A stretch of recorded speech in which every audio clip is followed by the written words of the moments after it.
Assalamualaikum, Namaste, Sat Shri Akal. Welcome back to your on YouTube channel. This is me Saima Pirzada and you are watching Saima Pirzada Direction channel. तो कैसे हैं आप लोग? आज हम लोग देखने वाले हैं फेस टू फेस का वीडियो है जो कि ज्ञानवापी के ऊपर, और आपको पता है ज्ञानवापी का इशू चल रहा था भारत में। उसके बाद फिर अब नुपुर शर्मा का जो है वो इशू हाईलाइट हुआ है, तो जिसके ऊपर डिफरेंट तंजीमें जो हैं इंडिया में, मुस्लिम तंजीमें, तो वो लोग इसके ऊपर बहुत ज़्यादा डिस्कशन कर रही हैं। तो आज फेस टू फेस में हम जानेंगे इससे रिलेटेड कि क्या ये कहते हैं, और वीडियो काफ़ी ज़्यादा मतलब कि सेंसिटिव भी हो सकता है, पता नहीं कैसा वीडियो है। तो वीडियो को टाइटल से तो यही लग रहा है देखकर कि बहुत ही ज़्यादा जो है ना वो सीरियस टाइप वीडियो है। और वैसे भी इसमें नज़र आ रहे हैं हमें, और सामने कुछ मौलाना है और साथ में अरब का भी कुछ इन्होंने ना स्टैचू वगैरह वो इमोजी दिखाया है, तो यकीनन अरब का भी इसमें कंट्रीब्यूट होगा कहीं ना कहीं। तो let's start the video. Original video का लिंक आपको डिस्क्रिप्शन में मिल जाएगा, सो अगर आप ओरिजिनल वीडियो देखना चाहें तो आप वहां पर देख सकते हैं। So let's start the video. यार, चाहे सीए का मुद्दा हो, चाहे हिजाब का मुद्दा हो, चाहे नुपुर शर्मा का मुद्दा हो, यार ये कमबख्त हैदराबाद में बवाल क्यों नहीं होता? हैदराबाद में गाड़ियां क्यों नहीं चलाई जाती? हैदराबाद बंद क्यों नहीं होता? हैदराबाद की दुकानें क्यों नहीं बंद होती? हैदराबाद के रास्ते क्यों नहीं बंद होते? ये सरकार और प्रधानमंत्री नरेंद्र मोदी कान खोल के सुन ले कि मुसलमान वो है, ये कौम वो है कि अगर हमने अपनी बाहें फैला दी तो सूरज हमारी छातियों में समा जाएगा। पहले जाके हदीसें अपनी खुद पढ़ो जो सही अल बुखारी और सही अल मुस्लिम ने लिखी हैं और दाऊद ने लिखी हैं, फिर एहसास करोगे उसमें इतनी ऐसी ऐसी हदीसें हैं जो बहन माँ बेटी के सामने बैठकर पढ़ी नहीं जा सकती और बोली नहीं जा सकती। अब देखना यह है कि कितने दिन में 1 करोड़ आदमी ये अरब देश हिंदुस्तान वापस भेजते हैं, और ये मिलियन बिलियन डॉलर्स का जो रिमिटेंस आता था इसका क्या होता है, ये कब आना रुकता है? मुझसे इतिहास गवाह है, जब जब मुसलमान उठा है कहर लेकर उठा है, और इंशाअल्लाह इस बार भी उठेगा।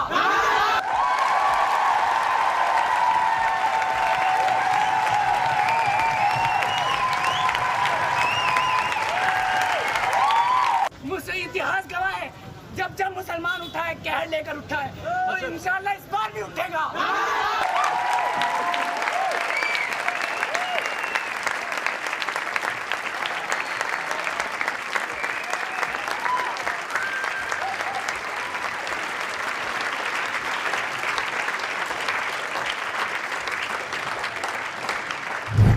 हेलो, नमस्कार, सत श्री अकाल, अस्सलाम वालेकुम। कैसे हैं जनाब? आपका दोस्त दुश्मन सगा सौतेला doctor Syed Rizwan Ahmad face to face में आपका स्वागत करता है, खैर मकदम करता है।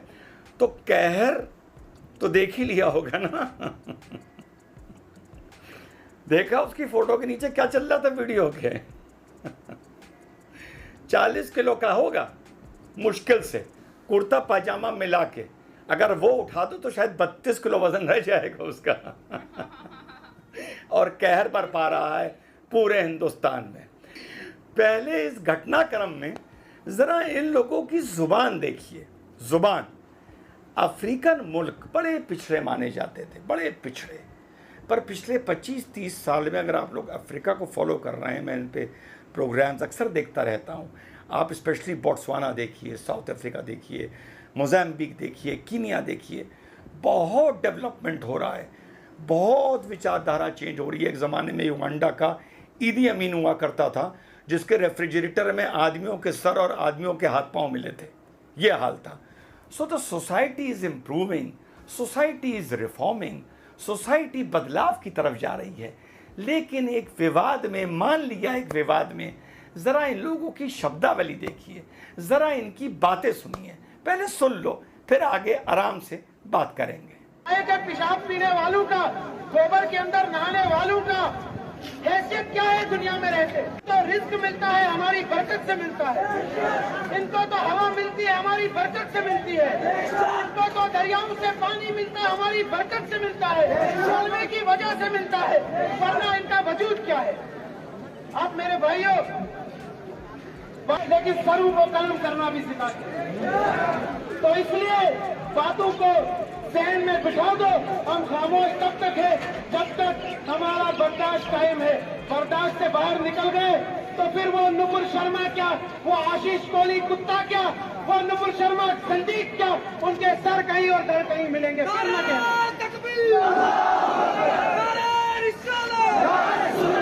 तवज्जो के साथ इस बात को सुन ले कि अगर मेरे आका की शान में गुस्ताखी उसने की है, जो कि की है, और अगर कोई और भी करेगा तो इस बात को कान खोल कर सुन ले, उस पर एक्शन ले ले।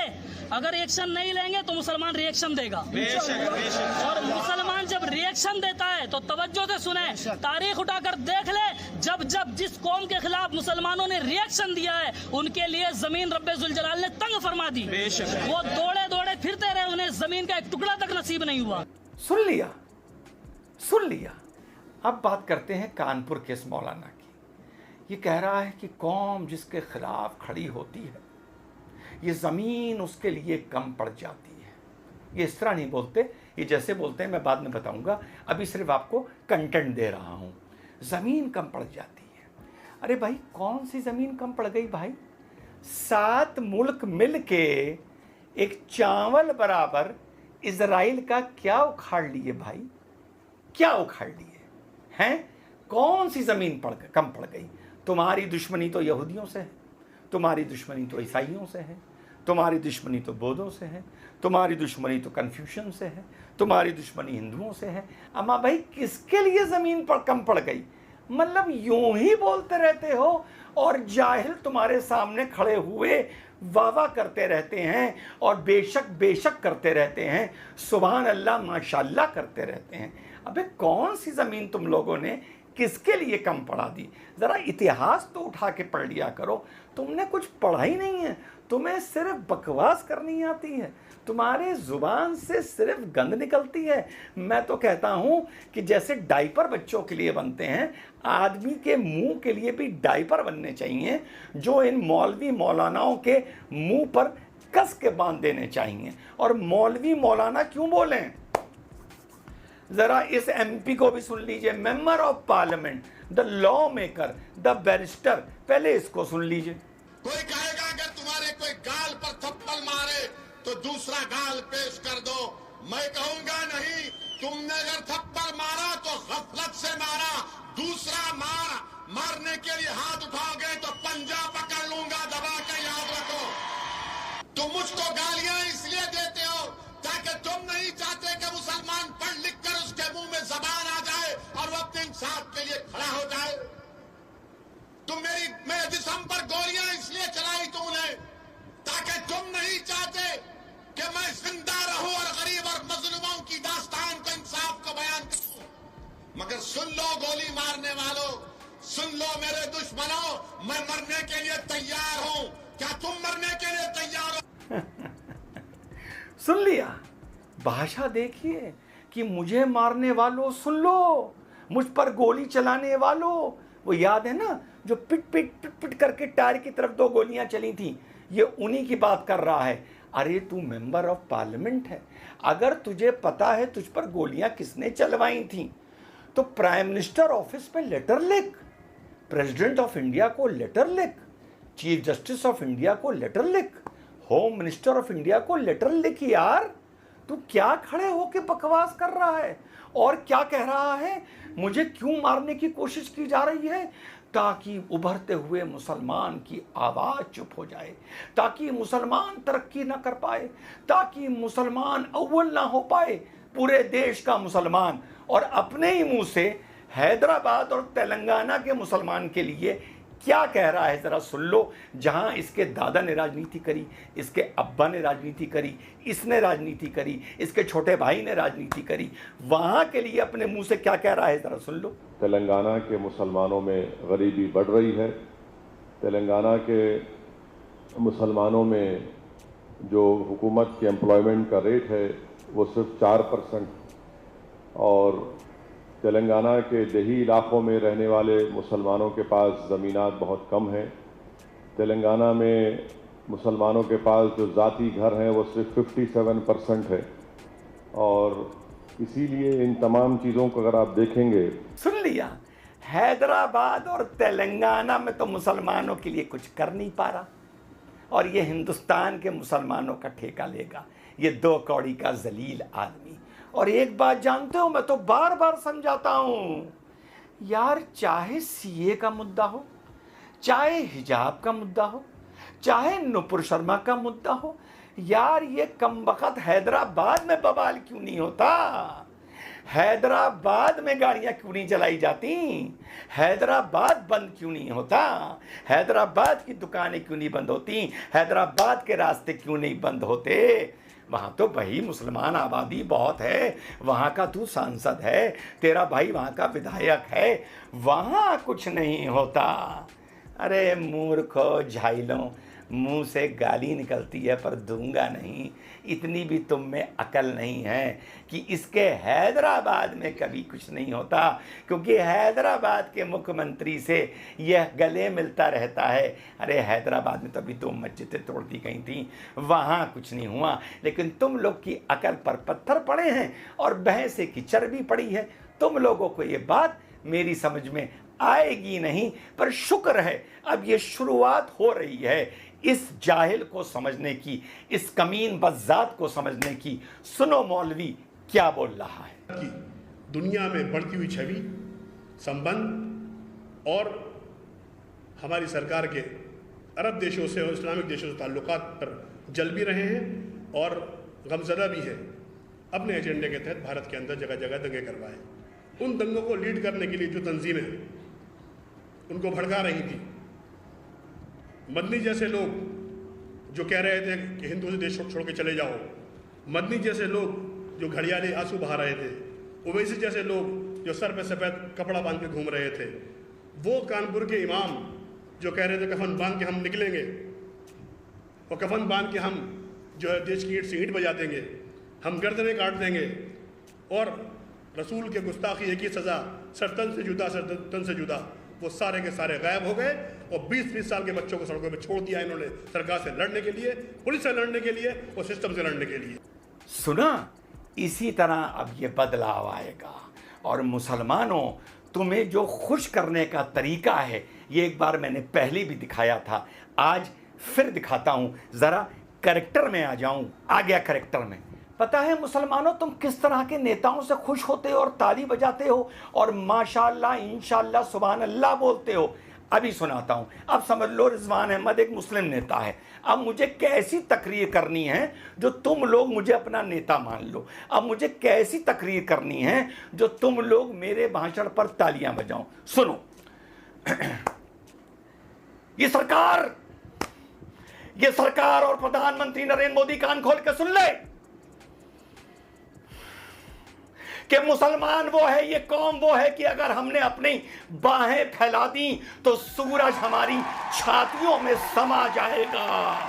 और बस तुम लोग इसी पे खुश हो जाते हो, जाहिलों, मूर्खों, इसी पे ताली बजाने लगते हो कि क्या नेता मिला है यार, मतलब सूरज छाती में समा जाएगा। वाह वाह, यही है जो कौम को आगे लेके जाएगा। ये तुम लोगों की बदकिस्मती है कि तुम्हें नेता इसी तरह की तकरीरें कर कर, कैसी, सुनो। दूसरा मारने के लिए हाथ उठाओगे तो पंजा पकड़ लूंगा, दबा के याद रखो। सुना, पंजा पकड़ लूंगा, मैं मरने को तैयार हूं। मगर सुन लो गोली मारने वालों, सुन लो मेरे दुश्मनों, मैं मरने के लिए तैयार हूं। क्या तुम मरने के लिए तैयार हो? तुम मरने को तैयार हो? अरे मरने मारने से यहाँ सरकारें नहीं बनती हैं। मरने मारने का शौक है तो पाकिस्तान चला जा, अफगानिस्तान चला जा, काबुल चला जा, मिस्र चला जा, इजिप्ट भी चला जा, सीरिया चला जा, इराक चला जा, इथोपिया चला जा, सूडान चला जा, कहीं चला जा। ये मेंबर ऑफ पार्लियामेंट की भाषा होती है। रुको, करेक्टर से बाहर आ जाओ। तो इस तरह की भाषा तुम लोगों को पसंद आती है। हाथ पकड़ लूँ, पंजा मोड़ दूँ, गला मोड़ दूँगा, मरने को तैयार हूँ, मारने को तैयार हूँ। तुम लोगों को अकल की बात समझ में आती नहीं। यही तुम्हारे नेता, तुम्हारे मौलवी जानते हैं। इसी तरह की तुमसे बात करते हैं कि मुसलमान के सीने में सूरज समा जाएगा, छाती में सूरज समा जाएगा, और तुम जाहिलों की तरह सीटियाँ मारते हो और तालियाँ बजाते हो। और चलते चलते एक बात कहूँगा, जो अरबियों की गोद में जाके इस बार तुम लोग बैठे हो, पहले जाके हदीसें अपनी खुद पढ़ो जो सही अल बुखारी और सही अल मुस्लिम ने लिखी हैं और दाऊद ने लिखी हैं। फिर एहसास करोगे उसमें इतनी ऐसी ऐसी हदीसें हैं जो बहन माँ बेटी के सामने बैठकर पढ़ी नहीं जा सकती और बोली नहीं जा सकती। तो इन अरबियों को पहले ये हिदायत दो, ये चिट्ठियाँ लिखो, ये मेल डालो, ये गुजारिश करो कि उन हदीसों को पहले सेंश्योर करें, उन हदीसों को पहले रोकें जो किसी के पर्दे के बाद, इंतकाल के बाद उसका नाम ले लेके उसकी निजी ज़िंदगी के बारे में लिखी गई हैं और लिखवाई गई हैं। और जब वो किसी के हाथ आ जाती हैं, जब कोई दूसरा बोल पड़ता है, तो तुम्हारे तन बदन में मिर्चें लग जाती हैं। तो अरबियों को लेके एक ही हिदायत तुम्हें दे सकता हूँ कि पहले उन अरबियों से ये पूछो कि ये प्राइवेट ज़िंदगी की हदीसें, रात को क्या हुआ ये हदीसें, कैसे क्या हुआ ये हदीस। तो मुसलमानों, होश में अभी भी आ जाओ।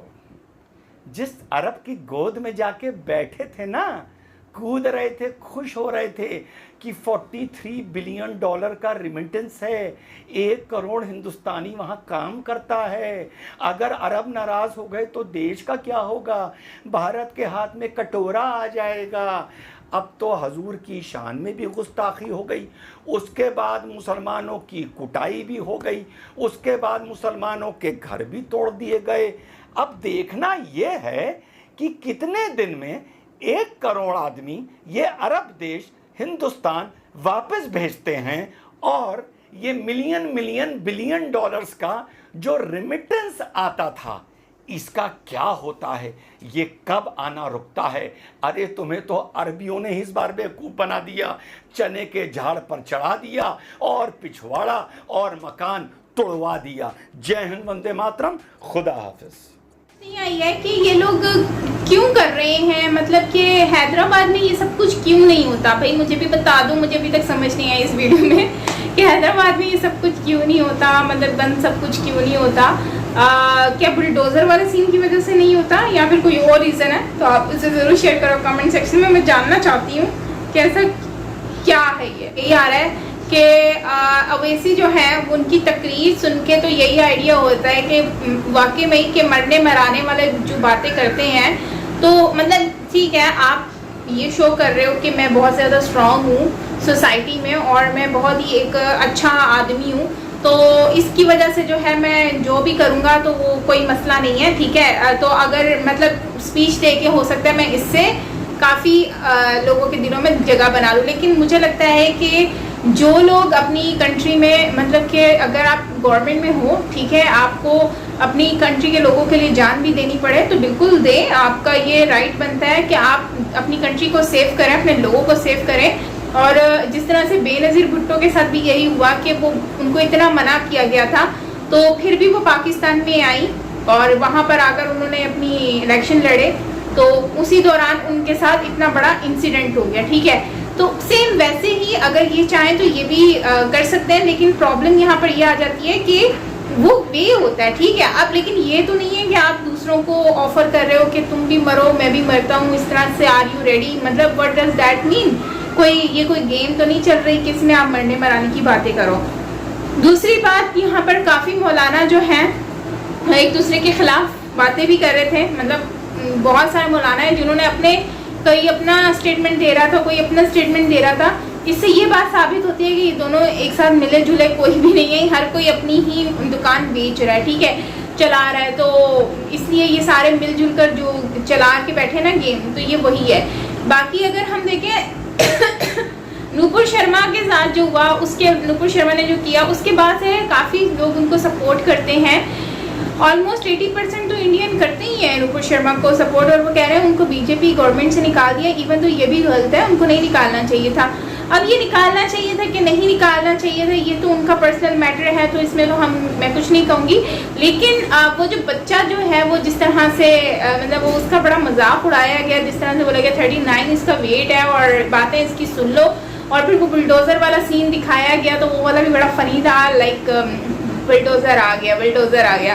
तो खैर हाँ, वाकई में बच्चे की वेट तो बहुत कम है, 39, विच मेरा 47 है ऑलमोस्ट, अभी मैंने रिसेंटली व्लॉग में भी बताया था आपको। तो मतलब मेरा तो से ज़्यादा है, लेकिन जाहिर सी बात है बच्चा मुझसे एज में भी छोटा है, तो काफ़ी ज़्यादा फिर भी सही है उसका वेट। एनीवेज कहने का सिर्फ मतलब ये है कि देखो इनकी ये एज जो है बच्चे की, इस एज में बच्चों को स्कूल जाना चाहिए, घरों में तालीम हासिल करनी चाहिए, जो कि यहाँ पे प्रोटेस्ट में आ जाते हैं बच्चे, कल को कोई ऊंच नीच हो जाए तो ये तो सही बात नहीं है। माँ बाप को इसका एहतियात करना चाहिए, बच्चों का ख्याल रखना चाहिए, उनको घरों में रखें तो वो ज़्यादा बेहतर है। फिर बाद में कोई इंसिडेंट हो जाएगा तो बच्चों की जाने जाएंगी, तो फिर क्या होगा, कल को यही पछताएंगे कि काश हमने ना भेजा होता। तो इस तरह की जगहों पर तो बच्चों को भेजना नहीं चाहिए, ठीक है। और दूसरा अरब वालों की बात की गई है, तो अरब वाले जो हैं वो लोग, हाँ मैंने भी सुना है कि जो सऊदीया के जो मतलब वहाँ पे जो सलमान है वो नहीं मानते हदीस वगैरह को, जहाँ तक मैंने सुना है। और हदीस में देखो, हदीस भी अलग अलग किस्म की आती हैं। अब लोगों ने इतनी सारी हदीसें, अपने से भी कुछ लोग तो ऐसे हैं जो अपने से भी हदीसें बनाकर बैठ जाते हैं, ठीक है। तो मैं ये समझती हूँ कि अगर किसी चीज़ को भी आप, कोई भी चीज़ हो भले कुछ भी हो, तो उसको पहले रिसर्च करें, खुद रिसर्च करें, फिर उसके बाद उसको फॉलो करें, तो वो ज़्यादा बेहतर है। उससे ये होता है ना, आपका माइंड क्लियर हो जाता है, आपको रियलिटी का पता चलता है, आप काफ़ी चीज़ों को समझ सकते हो। ऐसे तो आप कभी भी नहीं समझ सकते रियलिटी को, ठीक है। तो खैर ये कुछ ऐसी चीज़ें हैं जो कि चल रही हैं। बाकी the way of talking of Rizwan sir was amazing, बहुत ही ज़बरदस्त तरीके से इन्होंने सबको रोस्ट किया है और चीज़ों को एक्सप्लेन किया है, जो कि बहुत ही ज़बरदस्त तरीके से, फ़नी वे में। सो खैर गाइस, आपका क्या कहना है इसके बारे में ज़रूर शेयर करना मुझसे कमेंट सेक्शन में। मिलते हैं नेक्स्ट वीडियो के साथ, अपना बहुत सारा ख्याल रखिएगा, और बस यार प्यार से रहो, मोहब्बत से रहो, नहीं करो नफरतें, बस यही चाहती हूँ मैं। और बाकी मिलते हैं नेक्स्ट वीडियो के साथ, अपना ख्याल रखना, बाय बाय।